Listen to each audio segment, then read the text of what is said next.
Hi there, I'm Alison and I'm here with museum scientist Steph Holt, who's been telling us all about how bats hang upside down. If you haven't seen that video, make sure you check it out. But for now, we're going to talk a little bit more about these fascinating animals. So Steph, first questions first. Do all bats hang upside down? No, they don't. And actually, none of our bat species in the UK really hang upside down. Most of our bat species here are what we call crevice dwellers. So they tuck themselves away quite often into small little spaces. Some of them, however, do look like they're free hanging. Sometimes our brown long-eared bats, they can look like they're hanging, but actually they go right up into the apex of a roof and they tuck themselves against the ridge beam, so right up in the corner. The closest species we have to free hangers are actually these two here. These are our horseshoe bats, and this is our greater horseshoe bat. And if I just pop him out quickly, I really want to show you why he's quite so special. I'm quickly actually going to pop my hair back because we're working with specimens. Always. So I'm afraid the long hair has to go away. And the sleeves come up, just so there's no magic. No, I love it. And if I pop my gloves on, because these specimens, these are kept in alcohol, different types of alcohol depending on sometimes on the age of the specimen. But usually these are in ethanol, which we don't really want to get all over our hands. When's this one from? What age so is this is a greater horseshoe bat, and we can see all of the data. So this was actually collected by Grenada TV. Oh! So we've got in 1961. Wow. So this isn't a particularly old specimen for us, and I think we actually have two. So all bat species in the UK are heavily protected.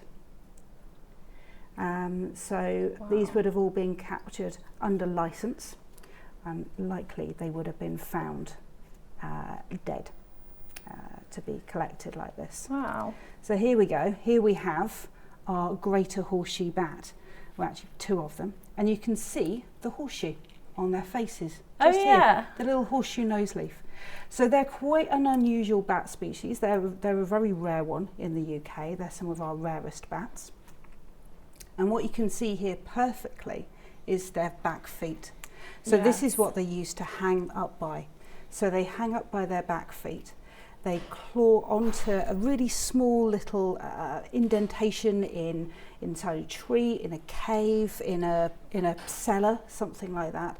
And these very, very fine feet, that's what grips on for them. And you can see, if you look closely, those feet are actually at rest. So they're at rest, hooked over. So that's actually how they stay hung up by these little curved over feet. It's like if you or I were to fall asleep, our hands would naturally relax open. Yeah. For a bat, their feet naturally relax closed. Amazing. But this is the closest we have to a free hanger. Our true free hangers tend to be the other fruit bat species. So technically, these are more closely related to fruit bats than to some of our other ones. And the other fruit bat species are species like this. And this is the Indian fruit bat. Wow. You can see it's much bigger. Massive. This is not a UK species. It's very, very large fruit bat. And these free hang from trees. So if you've been to India or if you've been to Australia and places like that, you will find a lot of tree hanging bats in places like that. And they will hang in large social groups, potentially quite noisy, but also quite close to their favourite food as well. Okay. So these have much larger claws. I don't know if you can see that big front claw there. It's much bigger than on our horseshoes down here. And they are true free hangers. Yeah. Other than that, they tend to stick themselves away in little small spaces and cozy up as crevice dwellers. Makes sense. My friend told me that bats can sleep for up to 20 hours a day. Is that true? Yeah, it is. Is there a benefit to that, or? So essentially the long sleeping period is because it's actually really quite difficult to be a bat. Flying as a mammal is really quite energy inefficient, certainly in the way that they fly with their wings and their legs all encompassed within the whole membrane. It's a very different method of flight to how a bird might fly. So it takes a lot of energy to do that.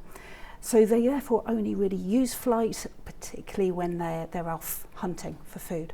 Outside of those foraging periods, they're awake for a bit and they're chatting to each other. We get a lot of social behaviour and things like that inside some of the colony roosts. But by and large, they're generally asleep. So they sleep a lot of the time to conserve energy. Amazing. And I think bats tend to be more active at night, right? Why is that? Certainly in the UK, all of our bat species are nocturnal. And elsewhere, you do get some diurnal bats that come out during the day. And you will occasionally get some of even our nocturnal bats popping up during the day. Sometimes that's a bit of a reverse midnight snack maybe going on. Sometimes it is also disturbance, so it is something to be aware of. So they're nocturnal primarily to avoid predators. So certainly for our bat species here, a lot of birds of prey would take them, but by being nocturnal, it's only really owls that they're susceptible to predation from. Also, it gives them a great food niche as well. So they feed primarily on nocturnal flying insects, so beetles, moths, that sort of thing. And those are around during the day. So they're fulfilling that ecological niche. Makes sense. Can you tell me a little bit more about this guy? So this is one of our myotis species. So myotis are the mouse-eared bats. So we have a lot of myotis species here in the UK. Makes up a vast proportion of the smaller insect-eating bats. But the lovely thing about this specimen, it's white not because it's a white bat, but because it's bleached over time. It's quite an old specimen. But you can see here how its wings are opened, so we can see that whole wing membrane, and you can see what the bats are actually using to fly with. If you look carefully, you'll see that the wing is made up of essentially your hand. So your 5 fingers on your hand, your fingers have become very elongated if you're a bat, and your thumb is reduced to a claw so that you can use that to move around. So they don't just use their feet for hanging on, sometimes they will use their front claws to move around and also to hang up sometimes too. So the fingers are used to control most of the wing, but essentially the wing goes from the index finger down each of the 4 fingers, then it joins onto the ankle, as you can see here. And then from the ankle, it then joins back to the tail and then back up the other side. Amazing. Now, essentially, you could at this point say that bats fly by the power of jazz hands and wiggling their hands if you wanted to. But it does mean that for bats, they have got certain restrictions around how they can take off, particularly with all of that wing membrane encapsulating not just their hands, their arms, their legs, their feet and their tail. It's actually made their legs quite weak. So unlike a bird, which because its wings don't involve its back legs, a bat can't really jump off. It hasn't got the strength to launch off from the ground or from a branch. So for bats, one of the reasons why they do tend to roost quite high up and they might free hang is because they can simply just let go, open their wings out and catch some air and drop into flight. So that's one of the reasons why they do free hang, is because of the wing structure. And again, on this specimen here, you can see the bones that make up the fingers, which then hold out the wings. And again, you can see the little foot bones in there. That's so cool. And then I guess, is there anything that we can do in the UK here to help bat species that are struggling? There's always things we can do to help bat species. Part of that is just being interested and finding out more about this fascinating species group. I've been studying them since I was 12 years old and I have not got bored of them yet. Amazing. And that was a while ago. So they are absolutely fascinating. And there's groups and societies that you can look into to help support them. You can also, if you're lucky enough to have access to a window box or a bit of garden even, or to be able to work with your local park, you can encourage them to put in ponds and night flowering plants which attract in the insects, which in the UK bats will feed on. And the other really important thing you can do is to think about something that we call nocturnal permeability. of the landscape that you live in. So whether you're in a town or city, or whether you're in a more rural location, one of the most important factors for a lot of our bats is light pollution.